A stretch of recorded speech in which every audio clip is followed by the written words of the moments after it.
वालेकुम dear students, मैं हूं तारिक अख्तर और आज बायोलॉजी के एक और इम्पोर्टेंट टॉपिक के साथ आए हैं। आज का जो हमारा टॉपिक है वो है माइटोकॉन्ड्रिया। यानी इस टॉपिक में हम माइटोकॉन्ड्रिया को समझने की कोशिश करेंगे, हम ये जानने की कोशिश करेंगे कि माइटोकॉन्ड्रिया क्या चीज़ है।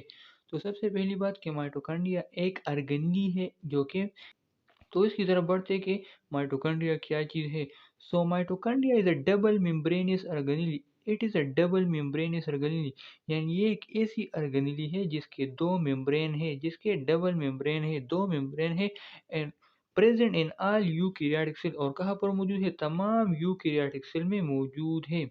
लेकिन कुछ जो हमारे पास ऐसे सेल भी है जिसमें ये मौजूद नहीं है, जैसे कि मैच्योर आरबीसी यानी रेड ब्लड सेल। यानी रेड ब्लड सेल में ये मौजूद नहीं है, बाकी तमाम यूकैरियोटिक सेल में ये मौजूद होते हैं। कहाँ पर मौजूद होते हैं?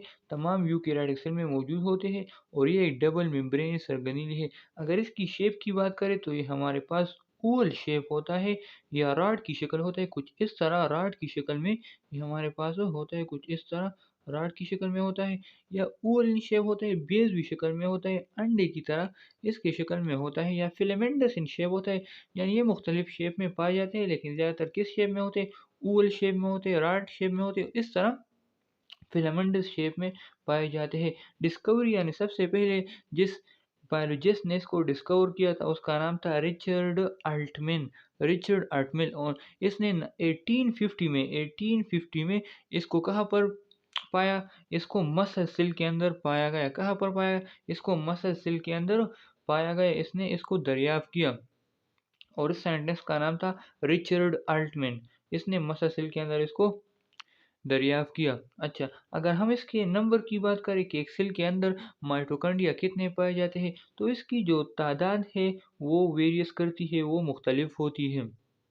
यानी सेल टू सेल इसकी जो नंबर है वो मुख्तलिफ होती है। बाँस सेल में जो है ये एक नंबर में पाए जाते हैं, जबकि बाँस सेल में दूसरे में। मुख्तलिफ सेल में इसकी मुख्तलिफ तादाद होती है। अगर हम सोमैटिक सेल में बात करें, सोमैटिक सेल में, तो सोमैटिक सेल में इसकी तादाद कम होती है। तकरीबन हम कह सकते हैं कि 100 या इसके लगभग होती है। जबकि मसल सेल में ये क्या होते हैं? ये ज़्यादा तादाद में होते हैं, क्योंकि मसल सेल क्या होता है? वो बड़ा सेल होता है, तो उसमें ये ज़्यादा तादाद में पाए जाते हैं। तकरीबन 1000 के लगभग ये पाए जाते हैं। चलो इसकी स्ट्रक्चर की तरफ आते हैं कि इसका स्ट्रक्चर किस तरह है, कि ये दिखने में किस तरह है।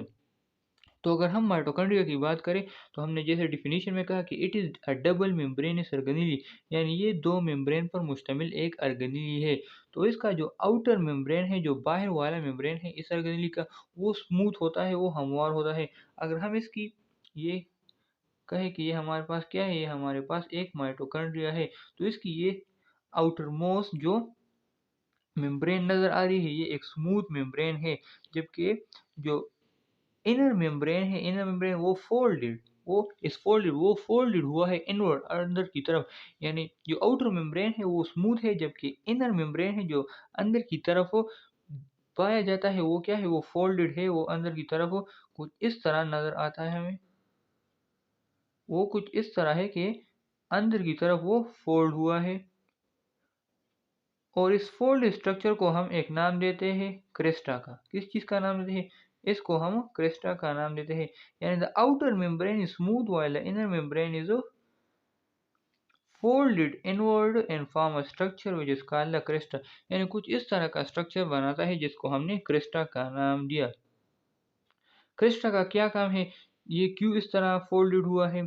क्योंकि it increase the surface area for the respiratory process. क्योंकि ये इसके लिए जगह बनाता है, ये इसके लिए सरफेस एरिया मुहैया करता है रेस्पिरेटरी प्रोसेस के लिए, रेस्पिरेशन के लिए। इसलिए क्या हुआ है? ये फोल्डेड हुआ है और इसने एक सरफेस, एक जगह मुहैया किया है। तो ये तो इसकी स्ट्रक्चर की बात हुई। अच्छा, माइटोकॉन्ड्रिया को power house of the cell भी कहा जाता है। Power house of the cell क्यों power house of the cell कहा जाता है? क्योंकि ये एनर्जी को प्रोवाइड करता है, एनर्जी पैदा करता है, इसलिए इसको power house of the cell भी कहा जाता है। क्योंकि ये क्या पैदा करता है? ये एनर्जी को पैदा करता है in the form of ATP. अच्छा, इसके अलावा जो हमारे पास माइटोकॉन्ड्रिया है इसको सेल्फ रिप्लिकेटिंग ऑर्गेनेली भी कहा जाता है। Self replicating organelle. Self replicating का क्या मतलब है? कि ये अपने आप से अपनी तरह दूसरी कापियाँ पैदा करता है। यानी इसमें फोटोस्टेट करने की एक एबिलिटी है। इसलिए इसको सेल्फ रेप्लिकेटिंग ऑर्गेनेल भी कहा जाता है। ये अब क्यों सेल्फ रेप्लिकेटिंग ऑर्गेनेल है? क्योंकि इसमें अपना डीएनए और राइबोसोम मौजूद है। इसमें अपना डीएनए और अच्छा, तो इसमें अपना डीएनए और राइबोसोम मौजूद है, तो इसकी वजह से ये सेल्फ रेप्लिकेटिंग ऑर्गेनेल कहलाता है। अब अगर हम इसकी केमिकल कंपोज़िशन की बात करें कि ये केमिकली किस-किस चीज़ से बना हुआ है, तो केमिकली ये लिपिड से बना हुआ है और प्रोटीन से बना हुआ है, 2 चीज़ों से बना हुआ है, एक लिपिड है और एक प्रोटीन है। लिपिड जो है वो फास्फोलिपिड है, इसको भी हम तफ़सील के साथ डिस्कस करेंगे कि फास्फोलिपिड क्या चीज़ है। और इस तरह इसमें प्रोटीन भी पाए जाते हैं, यानी ये प्रोटीन से बना हुआ है। हम माइटोकॉन्ड्रिया की बात कर रहे हैं। फंक्शन की तरफ आते हैं कि इसका जो मेन फंक्शन है वो क्या है? तो इसका जो मेन फंक्शन है वो है सेल्यूलर रिस्पायरेशन में मदद देना। इसका जो मेन रोल है वो सेल्यूलर रिस्पायरेशन में है, यानी ये रिस्पायरेशन में मदद देती है।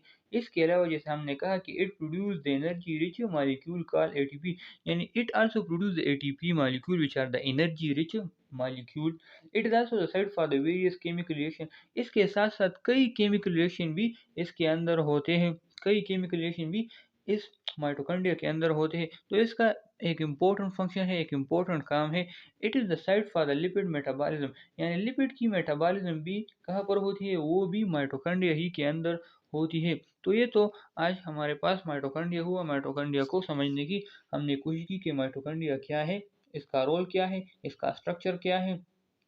उम्मीद है आज आपको ये वीडियो अच्छी लगी होगी। मुझे यानी तारिक अख्तर को अपनी दुआओं में याद रखिए। अल्लाह